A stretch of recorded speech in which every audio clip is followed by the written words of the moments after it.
Hello student, welcome to success sign. आज हम लोग ये 5वां चैप्टर पढ़ेंगे जिसका नाम है जनजातियाँ, खानाबदोश और एक जगह बसे हुए समुदाय। ठीक है, तो इसके बारे में हम लोग देखते हैं कि अध्याय 2, 3, 4 मतलब इसमें क्या आपने क्या क्या देखा है उसके बारे में है। ठीक, अब देखते हैं कि इस राज्यों का उत्थान, इसमें देखा है किस प्रकार राज्यों का उत्थान और पतन हुआ और इस उठापटक के बीच ही कलाओं, दस्तकारियों और उत्पादक गतिविधियों की नई किस्में शहरों और गांवों में फल फूल रही थीं। एक लंबे अंतराल में एक महत्वपूर्ण राजनैतिक, सामाजिक और आर्थिक परिवर्तन हुए, लेकिन सामाजिक परिवर्तन हर जगह एक समान नहीं थे। मतलब ये सब देखा गया कि इसमें कौन कौन से परिवर्तन हुए, सामाजिक परिवर्तन हुए, आर्थिक परिवर्तन हुए, लेकिन सामाजिक परिवर्तन जो है वो हर एक जगह समान रूप से नहीं हुआ। वहाँ पर अलग अलग किस्म के समाज और अलग अलग तरीक़ों से विकसित हुए, क्योंकि हर जगह जो है वो समाज अलग अलग तरीके के होते हैं, तो अलग अलग तरीके से उनका विकास हुआ। ऐसा कैसे हुआ ये समझना यह बहुत महत्वपूर्ण है। इस उपमहाद्वीप में बड़े हिस्से में समाज वर्ण के नियमानुसार पहले से ही विभाजित था। ब्राह्मणों द्वारा सुझाए गए नियम बड़े बड़े राज्यों के राजाओं द्वारा स्वीकार किए गए थे। इससे ऊंच और नीच, अमीर और गरीब का फासला बढ़ा। दिल्ली और सुल्तानों और मुगलों के काल में श्रेणीबद्ध समाज ज़्यादा जटिल हो गया। मतलब क्या हुआ कि इस हिस्से में कि जो वर्ण के जो नियम जो है उसके सुझाए गए थे, ब्राह्मणों द्वारा ये नियम जो है लगाए गए थे, और ब्राह्मण जो है और जो कि बड़े बड़े राज्य जो है उस नियम को स्वीकार करते थे, जिससे क्या हुआ कि उस नियम से ऊंच नीच में भेदभाव और अमीर गरीब में इसमें जो है फासला बहुत बढ़ गया। ठीक है, बड़े शहरों से परे जनजातीय समाज, अलबत्ता दूसरे तरह के समाज भी उस समय मौजूद थे। उपमहाद्वीप में कई समाज ब्राह्मणों द्वारा सुझाए गए सामाजिक नियमों और कर्मकांडों को नहीं मानते थे, और न ही वे कई असमान वर्गों में विभाजित थे। अक्सर ऐसे समाजों को जनजातियाँ कहा जाता रहा है। प्रत्येक जनजाति के सदस्य नातेदारी के बंधन से जुड़े होते थे। कई जनजातियां खेती से अपना जीविकोपार्जन करती थी, और कुछ दूसरी जनजातियों के लोग शिकारी, संग्राहक, मतलब ये है कि कई प्रकार की जनजातियां थी। कुछ जनजातियां जो होती हैं वो खेती से अपना जीविकोपार्जन करती थी, और कुछ प्रकार की जनजातियां शिकारी, संग्राहक या पशुपालक से करते थे, और क्या है अपने निवास स्थान के प्राकृतिक संसाधनों का पूरा इस्तेमाल करते थे। और क्या है कि कई जनजातियां जो है वह खानाबदोश थी, अर्थात मतलब कि वह क्या करती थी कि एक जगह से दूसरी जगह पर घूमती रहती थी। ठीक है, जनजातीय समूह संयुक्त रूप से क्या भूमि और चारागाहों पर नियंत्रण रखते थे, और अपने खुद के बनाए नियमों के आधार पर परिवारों के बीच इनका बंटवारा करते थे। इस उपमहाद्वीप में के विभिन्न हिस्सों में कई बड़ी जनजातियां फली फूली। सामान्यतः ये जंगलों, पहाड़ों, रेगिस्तानों और दूसरी दुर्गम जगहों पर निवास करती थी। कभी कभी जाति जो है वह विभाजन पर आधारित अधिक शक्तिशाली समाजों के साथ उनका टकराव होता था। कई मायनों में इन जनजातियों ने अपनी आज़ादी को बरकरार रखा और अपनी अलहदा संस्कृति को बचाया। आगे हम लोग देखते हैं कि लेकिन जाति आधारित और जनजातीय समाज दोनों अपनी विविध किस्म की ज़रूरत के लिए एक दूसरे पर निर्भर भी रहे। टकराव और निर्भरता के इस संबंध में के दोनों तरह के समाजों को धीरे धीरे बदलने का काम भी किया। अब आगे हम लोग देखते हैं कि जनजातीय लोग कौन थे। समकालीन इतिहासकारों और मुसाफिरों ने जनजातियों के बारे में बहुत कम जानकारी दी है। मतलब इतिहासकार और मुसाफिर ने जनजातियों के बारे में बहुत कम जानकारी दी है। कुछ अपवादों को छोड़ दें, मतलब अगर अपवाद को छोड़ दिया जाए तो जनजातीय लोग भी लिखित दस्तावेज नहीं रखते थे। मतलब जनजातियाँ थी उनको, मतलब उनके जो है लिखित दस्तावेज वो लोग नहीं रखते थे, लेकिन समृद्ध रीति रिवाजों और वाचिक मौखिक परंपराओं का वे संरक्षण करते थे। ये परंपराएं हर नई पीढ़ी को विरासत में मिलती थी। आज के इतिहासकार जनजातियों का इतिहास लिखने के लिए इन वाचिक परंपराओं को इस्तेमाल करने लगे हैं। जनजातीय लोग भारत के लगभग हर क्षेत्र में पाए जाते थे। किसी भी एक जनजाति का इलाका और प्रभाव के साथ साथ बदलता रहता था। कुछ शक्तिशाली जनजातियों का बड़े इलाकों पर नियंत्रण था। मतलब क्या है कि जनजातीय लोग भारत के लगभग हर क्षेत्र में पाए जाते थे। ठीक है, किसी भी जनजाति का इलाका जो है प्रभाव के साथ साथ मतलब वो है बदलता रहता था। ठीक है, कुछ जो शक्तिशाली जनजातियाँ थी वो बड़े इलाकों पर क्या था, उनका नियंत्रण था। था। पंजाब में कौन सी जनजाति थी? खोखर जनजाति, और 13वीं और 14वीं सदी के दौरान बहुत प्रभावशाली थी। पंजाब में क्या है ये देखिए, इम्पॉर्टेंट है कि पंजाब में कौन सी जनजाति पाई गई? पंजाब में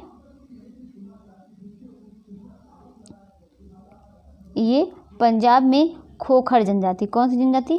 जो कि 13वीं और 14वीं सदी के दौरान बहुत प्रभावशाली थी।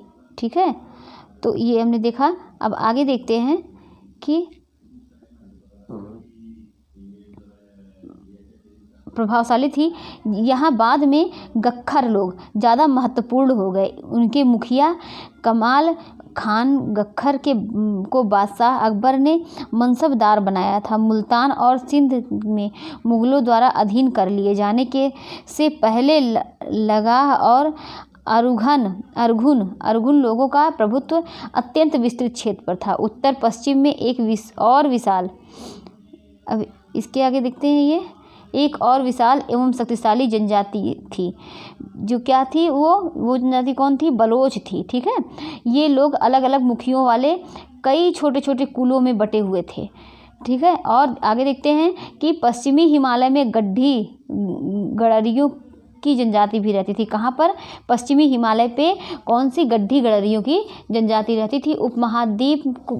उपमहाद्वीप के सुदूर उत्तर पूर्वी भाग पर भी नागा, अहोम और कई दूसरी जनजातियों का पूरी तरह प्रभुत्व था। आगे देखते हैं कि मौजूदा बिहार और झारखंड के कई इलाकों में 12वीं सदी तक चेर और सरदारशाहियों का उदय हो चुका था। बादशाह अकबर के प्रसिद्ध सेनापति राजा मान सिंह ने, ये अकबर के प्रसिद्ध सेनापति कौन थे? राजा मान सिंह, जो कि 1591 में चेर लोगों पर हमला किया।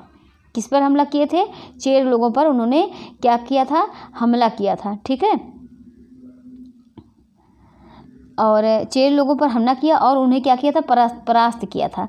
उन्हें लूटकर अच्छा खासा माल इकट्ठा किया गया, लेकिन वे पूरी तरह अधीन नहीं बनाए गए। औरंगजेब के समय में मुग़ल सेनाओं ने चेर लोगों के कई किलों पर कब्जा किया और जनजाति को अपना अधीनस्थ बना लिया। अब आगे देखते हैं कि इस क्षेत्र में रहने वाले महत्वपूर्ण जनजाति में मुंडा और संताल थे। ये देखिए, यहाँ पर ये भी है कि मुंडा और संताली भी इस क्षेत्र के जनजाति थे, और यद्यपि ये उड़ीसा और बंगाल में भी रहते थे। कहाँ रहते थे? उड़ीसा और बंगाल में भी। अब आगे देखते हैं कि कर्नाटक और महाराष्ट्र की पहाड़ियाँ, ठीक है, कोली, बेराद और कई दूसरी जनजातियों के निवास स्थान थे। कोली लोग गुजरात के कई इलाकों में भी रहते थे, और कुछ जो है दक्षिण में कोरागा, वेतर, मारवाड़ और दूसरी जनजातियों की विशाल आबादी थी। आगे देखते हैं कि भीलों की बड़ी जनजाति पश्चिमी और मध्य भारत में फैली हुई थी। अभी ये भील जनजाति कहाँ पाई जाती है? ये देखिए कि पश्चिमी और मध्य भारत में फैली हुई थी। 16वीं सदी का अंत आते आते इनमें से कई एक जगह बसे हुए खेतिहर और यहाँ तक की जमींदार बन चुके थे। तब भी भीलों के कई कुल शिकारी संग्राहक बने रहे। मौजूदा छत्तीसगढ़, मध्य प्रदेश, महाराष्ट्र और आंध्र प्रदेश में गोंड लोग बड़ी तादाद में फैले हुए थे। अब ये गोंड जनजाति कहाँ कहाँ पर है? छत्तीसगढ़, मध्य प्रदेश, महाराष्ट्र और आंध्र प्रदेश में गोंड जनजाति बड़ी तादाद में फैले हुए थे। तो ये भील जनजाति हुई, गोंड जनजाति हुई, कोरागा है, वेतर है, मारवाड़ है। तो ये सभी कहाँ कहाँ कैसे हैं इस जनजाति को? इसको तो आप लोगों को याद ही करना पड़ेगा। खाना बदोश और घुमंतू लोग कैसे रहते थे? अब इसको देखते हैं। खाना बदोश चरवाहे अपने जानवरों के साथ साथ दूर दूर तक घूमते थे। जो खाना बदोश लोग थे वह क्या करते थे? अपने जानवरों के साथ बहुत दूर दूर तक घूमा करते थे। उनका जीवन जो है दूध और अन्य पशुचारी उत्पादों पर निर्भर रहता था। वे खेतिहर गृहस्थों से अनाज, कपड़े, बर्तन और ऐसी चीज़ों के लिए ऊन, घी इत्यादि का विनिमय करते थे। कुछ खानाबदोश अपने आगे देखते हैं कि अपने जानवरों पर सामानों की ढुलाई का काम करते थे। तो मतलब जो है ये घूमते थे जगह जगह पर। तो कुछ उसमें ऐसे थे कि जो अपने जानवरों पर क्या करते थे? सामानों की ढुलाई का काम करते थे। ये एक जगह से क्या करते थे? दूसरी जगह आते जाते और सामानों को खरीद फरोख्त करते थे। ठीक है, अब आगे देखते हैं कि बंजारा लोग अब बंजारा लोग के बारे में है कि सबसे महत्वपूर्ण व्यापारी खानाबदोश थे। बंजारा लोग के सबसे महत्वपूर्ण व्यापारी क्या कौन थे? खानाबदोश थे। उनका कारवां टांडा कहलाता था। बंजारा लोग का जो है ये कारवां क्या कहलाता था? टांडा। ठीक। और सुल्तान अलाउद्दीन खिलजी बंजारों का ही इस्तेमाल नगर के बाज़ारों तक अनाज की ढुलाई के लिए करते थे। बादशाह जहांगीर ने अपने संस्मरणों में लिखा है कि बंजारे विभिन्न इलाकों से अपने बैलों पर अनाज ले जाकर शहरों में बेचते थे। सैन्य अभियानों के दौरान वे मुगल सेना के लिए खाद्यान्नों की ढुलाई का काम करते थे। किसी भी विशाल सेना के लिए विशाल सेना के लिए 1 लाख बैल क्या है? अनाज ढोते होंगे। अब आगे देखते हैं कि बंजारे के बारे में वैसे बहुत इम्पॉर्टेंट नहीं है, लेकिन एक बार हम पढ़ दे रहे हैं। 17वीं सदी के आरंभ में भारत आने वाले एक अंग्रेज व्यापारी पीटर मुंडी ने बंजारों का वर्णन किया है। तो बंजारों का वर्णन किसने किया है? कि अंग्रेज व्यापारी कौन थे? पीटर मुंडी। ठीक है। और क्या है कि सुबह हमारी मुलाकात बंजारों की एक टांडा से हुई जिसमें 14,000 बैल थे। सारे पशु गेहूं और चावल और जैसे अनाजों से लदे हुए थे। ये बंजारे लोग अपनी पूरी घर गृहस्थी, बीवी बच्चे अपने साथ लेकर चलते थे। एक टांडा में कई परिवार होते थे। तो ये बंजारों की जो मतलब एक जहाँ बंजारे रहते थे उसको क्या कहते थे? टांडा बोलते थे। तो इन्होंने क्या है कि जब ये मिले तो बंजारों से इनकी मुलाकात हुई तो क्या है कि उन्होंने देखे जितने सारे जानवर थे, जो भी बैल थे, तो उसमें सबके मतलब पशु जो थे गेहूं और चावल अनाज से क्या थे? लदे हुए थे। ठीक है। और ये अपनी जब चलते हैं तो अपनी पूरी गृहस्थी यानी बीवी बच्चे के साथ लेकर चलते थे। और क्या है, एक टांडा में कई परिवार रहते थे। उनका जीने का तरीका उन भरवाहकों से मिलता जुलता है जो लगातार एक जगह से दूसरी जगह जाते रहते हैं। गाय बैल उनके अपने होते हैं। कई बार वे सौदागरों के द्वारा भाड़े पर नियुक्त किए जाते थे, लेकिन ज़्यादातर वे खुद सौदागर होते हैं। अनाज जहाँ सस्ता उपलब्ध है वहाँ से वे खरीदते थे और उस जगह ले जाते थे जहाँ वह महंगा है। मतलब वो जहाँ सस्ता होता था अनाज वहाँ से लेते थे, और जहाँ अनाज महंगा होता था वहाँ पर वो ले जाके उसको बेचते थे। वहाँ से फिर क्या है, ऐसी चीज़ें लाते थे जो किसी और जगह पर वह मुनाफे के साथ बेची जा सके। फिर टांडा में 600 से 700 तक लोग हो सकते हैं। अब ये देखिए इंपॉर्टेंट है, टांडा में कितने लोग हो सकते थे? कि 6 से 700 लोग हो सकते थे। ठीक है। वे एक दिन में 6 से 7 मील से ज़्यादा सफ़र नहीं तय करते थे। यहाँ तक कि ठंडे मौसम में भी अपने गाय बैलों पर सामान उतारने के बाद उन्हें चरने के लिए खुला छोड़ देते थे, क्योंकि यहाँ ज़मीन पर्याप्त है, उन्हें रोकने वाला कोई नहीं है। अब आगे देखते हैं कि कई पशुचारी जनजातियां मवेशी और घोड़ों जैसे जानवरों को पालने पोसने और संपन्न लोगों के हाथ उन्हें बेचने का काम करती थी। छोटे मोटे फेरी वालों को विभिन्न जातियां भी एक गांव से दूसरे गांव भ्रमण करती थी। वे लोग रस्सी, सरकंडे की चीज़ें, फूस की चटाई और मोटे बोरे जैसे माल बनाते और बेचते थे। कभी कभी भिक्षुक लोग भी घुमंतू सौदागरों का काम करते थे। नर्तकों, गायकों और अन्य तमाशबीनों की भी जातियाँ थीं जो विभिन्न नगरों और गांवों में कमाई के लिए अपनी कला का प्रदर्शन करती थी। आगे देखते हैं कि बदलता समाज, नई जातियां और श्रेणियां। जैसे जैसे अर्थव्यवस्था और समाज की ज़रूरतें बढ़ती गईं, नए हुनर वाले लोगों की आवश्यकता पड़ी। वर्णों के भीतर छोटी छोटी जातियां उभरने लगीं। उदाहरण के लिए ब्राह्मणों के बीच नई जातियां सामने आईं। दूसरी ओर कई जनजातियां और सामाजिक समूहों को जाति विभाजित समाज में शामिल कर लिया गया और उन्हें जातियों का दर्जा दे दिया गया। विशेषज्ञता प्राप्त शिल्पियों, सुनार, लोहार, बढ़ई और राजमिस्त्री को भी ब्राह्मणों द्वारा जातियों के रूप में मान्यता दे दी गई। वर्ण की बजाय जाति समाज के संगठन का आधार बनी। जाति क्या है? समाज के संगठन का आधार बनी। आगे देखते हैं कि जाति पर विचार विमर्श करते हैं कि वर्तमान तमिलनाडु में तिरुचिरापल्ली ताल्लुक में स्थित उय्याकोंडन उदययार के 12वीं शताब्दी के अभिलेख में ब्राह्मणों की एक सभा के विचार विमर्श का वर्णन मिलता है। ये रथकरों की सामाजिक स्थिति पर विचार विमर्श कर रहे थे। उन्होंने इस जाति के कामकाज तय किए जिनमें वास्तुकला, रथों और गाड़ियों का निर्माण, मंदिर द्वार बनाना, मूर्तियां स्थापित करना, बलि के लिए लकड़ियों से बने साज सामान तैयार करना, मंडप बनाना और राजा के लिए जेवर बनाना शामिल थे। आगे देखते हैं कि 11वीं और 12वीं सदी तक आते जाते क्या हुआ कि क्षत्रियों के बीच नए राजपूत गोत्रों की ताकत में काफ़ी इजाफा हुआ। वे हूण, चंदेल, चालुक्य और कुछ दूसरे वंश परंपराओं से आते थे। इनमें कुछ पहले जनजातीय में आते थे और बाद में कई कुल राजपूत मान लिए गए। धीरे धीरे उन्होंने पुराने शासकों की जगह ले ली, विशेषतः कृषि वाले क्षेत्रों में। यहाँ कई तरह के परिवर्तन हो रहे थे और शासकों ने शक्तिशाली राज्यों के निर्माण में अपनी संपदा का इस्तेमाल किया। अब आगे देखते हैं कि शासकों के रूप में राजपूत गोत्रों के उदय का कारण जनजातीय लोगों के अनुसरण किया। अब आगे इसमें क्या है कि शासकों के रूप में जो राजपूत गोत्र के उदय का कारण क्या था, उदय के उदाहरण जो है जनजातीय लोगों ने अनुसरण किया था। ठीक है, धीरे धीरे ब्राह्मणों के समर्थन में से कई जनजातियां जाति व्यवस्था का हिस्सा बन गई। ब्राह्मणों के समर्थन से क्या हुआ, कई जनजातियां जाति व्यवस्था का हिस्सा बन गई, लेकिन केवल प्रमुख जनजातीय परिवार ही शासक वर्ग में शामिल हो पाए। पहली बहुसंख्यक आबादी समाज की छोटी जातियों में ही जगह बना पाई। आगे देखते हैं, दूसरी तरफ पंजाब, सिंध और उत्तर पश्चिमी सरहद की प्रभुत्वशाली जनजातियों ने काफ़ी पहले इस्लाम को अपना लिया था। वे जाति व्यवस्था को नकारते रहे। सनातनी हिंदू धर्म के द्वारा प्रस्तावित गैर बराबरी वाली सामाजिक व्यवस्था इन इलाकों में बड़े पैमाने पर स्वीकार नहीं की गई।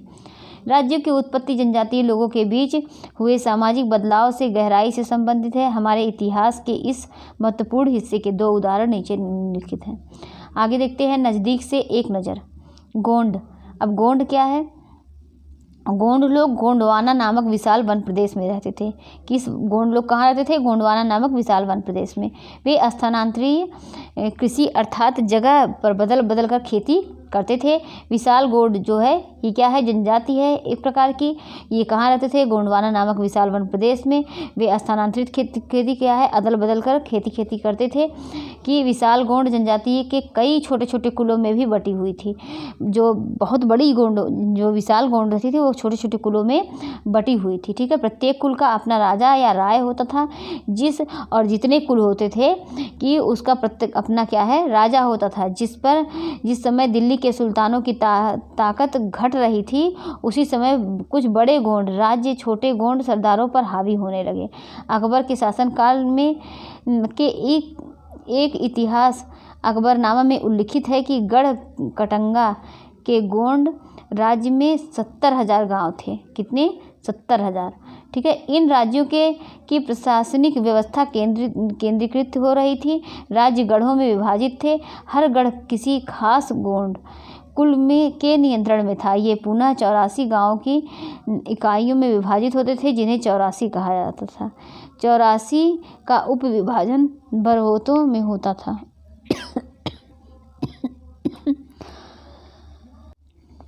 जो 12-12 गांवों को मिलाकर बनते थे।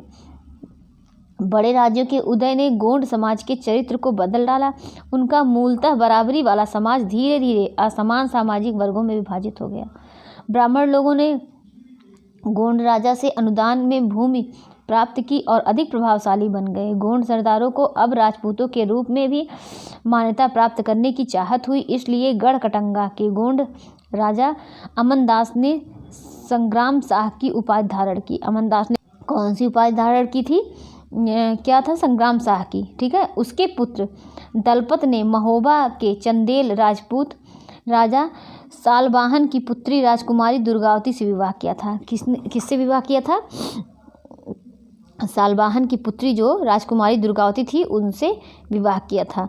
कौन? उसके पुत्र जो है दलपत ने महोबा के चंदेल राजपूत राजा।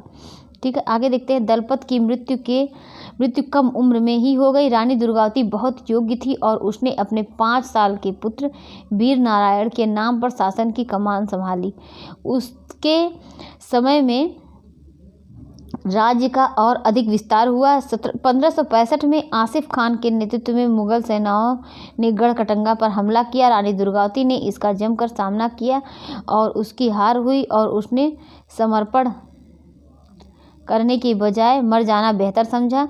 उसका पुत्र भी तुरंत बाद लड़ता हुआ मारा गया। गढ़ कटंगा एक समृद्ध राज्य था। ठीक है, इसने हाथियों को पकड़ने और दूसरे राज्यों में उनका निर्यात करने के व्यापार में खास धन कमाया। जब मुगलों ने गोंडों को हराया तो उन्होंने लूट में बेशकीमती सिक्के और हाथी बहुतायत में हथिया लिए। उन्होंने राज्य का एक भाग अपने कब्जे में ले लिया और शेष वीर नारायण के चाचा चंद्र शाह को दे दिया। गढ़कटंगा के पतन के बावजूद गोंड राज्य कुछ समय तक चलता रहा, लेकिन वे काफ़ी कमज़ोर हो गए और बाद में अधिक शक्तिशाली बुंदेलों और मराठों के खिलाफ उनके संघर्ष असफल रहे। अब अहोम के बारे में देखते हैं। अहोम लोग मौजूदा म्यांमार से आकर क्या करते हैं, 13वीं सदी में ब्रह्मपुत्र घाटी में आ बसे। कहाँ बसे थे? ब्रह्मपुत्र घाटी में आ बसे। ठीक है। उन्होंने भूइया मतलब भूस्वामी लोगों की पुरानी राजनीतिक व्यवस्था का दमन करके नए राज्य की स्थापना की। 16वीं सदी के दौरान उन्होंने चूटियों और कोचहाजों के राज्य को अपने राज्य में मिला लिया। उन्होंने कई अन्य जनजातियों को भी अधीन कर लिया। अहोमों ने एक बड़ा राज्य बनाया और उसके लिए 1530 के दशक में ही इतने वर्षों पहले आग्नेय अस्त्रों का इस्तेमाल किया। 1660 तक आते आते वे उच्च स्तरीय बारूद और तोपों का निर्माण करने में सक्षम हो गए थे। लेकिन अहोम लोगों को दक्षिण पश्चिमी से कई आक्रमणों का सामना करना पड़ा। 1662 में मीर जुमला के नेतृत्व में मुगलों ने अहोम राज्य पर हमला किया। बहादुरी के से सामना करने के बावजूद अहोम लोगों की पराजय हुई, लेकिन उस क्षेत्र पर मुगलों का प्रत्यक्ष नियंत्रण ज़्यादा समय तक बना नहीं रह सका। अब आगे देखते हैं कि अहोम राज्य बेगार पर निर्भर था। राज्य के लिए जिन लोगों से जबरन काम लिया जाता था वे पाइक कहलाते थे। कौन कहलाते थे? पाइक नाम से। अहोम राज्य में एक जनगणना की गई थी। प्रत्येक गांव को अपनी बारी आने पर निश्चित संख्या में पाइक भेजने होते थे। इसके लिए जनगणना के बाद सघन आबादी वाले इलाकों से कम आबादी वाले इलाकों में लोगों को स्थानांतरित किया गया था।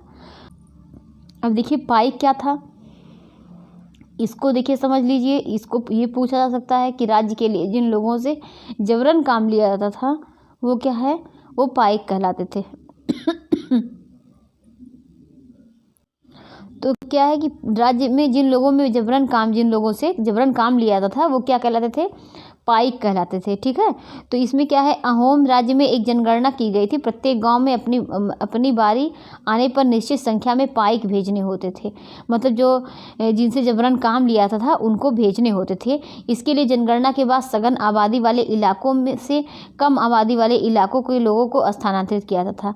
ठीक है। जहाँ पर ज़्यादा घनी आबादी रहती थी और कम आबादी वाले लोगों के स्थानों पर वहाँ पर स्थानांतरित किया जाता था। इस प्रकार अहोम कुल टूट गए। 17वीं शताब्दी का पूर्वार्ध पूरा होते होते प्रशासन खासा केंद्रीकृत हो चुका था। लगभग सभी वयस्क पुरुष युद्ध के दौरान सेना में अपनी सेवाएं प्रदान करते थे। दूसरे समय में वे बांध, सिंचाई व्यवस्था इत्यादि के निर्माण या अन्य सार्वजनिक कार्यों में जुटे रहते थे। अहोम लोग चावल की खेती के नए तरीके भी अमल में लाए। अहोम समाज कुलों में विभाजित था जिन्हें खेल कहा जाता था। वहाँ दस्तकारों की बहुत कम जातियाँ थीं, इसलिए अहोम क्षेत्र में दस्तकार निकटवर्ती क्षेत्रों से आए थे। एक खेल के नियंत्रण में प्रायः कई गांव होते थे। किसान को अपने ग्राम समुदाय के द्वारा जमीन दी जाती थी। समुदाय की सहमति के बगैर राजा तक उसे वापस नहीं ले सकता था। शुरुआत में अहोम लोग अपने जनजातीय देवताओं की उपासना करते थे, लेकिन 17वीं सदी के पूर्वार्ध में ब्राह्मणों के प्रभाव में बढ़ोतरी हुई। मंदिरों और ब्राह्मणों को राजा के द्वारा भूमि अनुदान में दी गई। शिव सिंह के काल में हिंदू धर्म वहाँ का प्रधान धर्म बन गया था। किसके काल में? शिव सिंह के काल में क्या था? शिव सिंह के काल में हिंदू धर्म जो है प्रधान धर्म बन गया था। लेकिन अहोम राजाओं ने हिंदू धर्म को अपनाने के बाद अपनी पारंपरिक आस्थाओं को पूरी तरह से नहीं छोड़ा था। अब आगे देखते हैं कि अहोम समाज एक अत्यंत परिष्कृत समाज था। कवियों और विद्वानों के अनुदान में जमीन दी जाती थी। नाट्य कर्म को प्रोत्साहन दिया जाता था। संस्कृत की महत्वपूर्ण कृतियों का स्थानीय भाषा में अनुवाद किया गया था। बुरंजी नामक ऐतिहासिक कृतियों को पहले अहोम भाषा में और फिर असमिया में लिखा गया था। बुरंजी नामक ऐतिहासिक जो कृति थी उसको पहले अहोम भाषा में लिखा गया, फिर किस में लिखा गया, असमिया में लिखा गया। निष्कर्ष, जिस युग में हम चर्चा करते आए हैं उस युग के दौरान उपमहाद्वीप में काफ़ी सामाजिक परिवर्तन हुआ। वर्ण आधारित समाज और जनजातीय लोग एक दूसरे के साथ लगातार संपर्क में आते रहे। इस आदान प्रदान ने दोनों तरह के समाजों में अनुकूल और बदलाव की प्रक्रिया चलाई। बहुत सी विभिन्न प्रकार की जनजातियाँ थीं और उन्होंने विभिन्न प्रकार की जीविकाएँ अपनाई। कालांतर में उनमें से कई जाति आधारित समाज में शामिल हो गई, लेकिन कईयों ने जाति व्यवस्था और सनातनी हिंदू धर्म दोनों को ही नकार दिया। कुछ जनजातियों ने सुसंगठित प्रशासनिक व्यवस्था वाले विस्तृत राज्यों की स्थापना की। इस तरह वे राजनीतिक रूप से ताकतवर हो गए। इसने उन्हें बृहत्तर और अधिक जटिल राज्यों और साम्राज्यों के साथ संघर्ष की स्थिति में ला खड़ा किया। ये देखिए, एक तो मेरी तबीयत ठीक नहीं है क्योंकि खांसी आ रही है, लेकिन हम आप लोग को पढ़ा रहे हैं। लेकिन आप लोग देखिए, तो आप लोग को जहाँ ना समझ में आए आप लोग कमेंट करिए, कम से कम बताइए हाँ आप लोग को सही लग रहा है। आप लोग कमेंट करिए, बताइए और लाइक और शेयर भी करिए अगर आप लोगों को सही लग रहा है तो। ठीक है, अब आगे देखते हैं कि अब आगे ख़त्म हो चुका है, ये क्वेश्चन आंसर दिया हुआ है।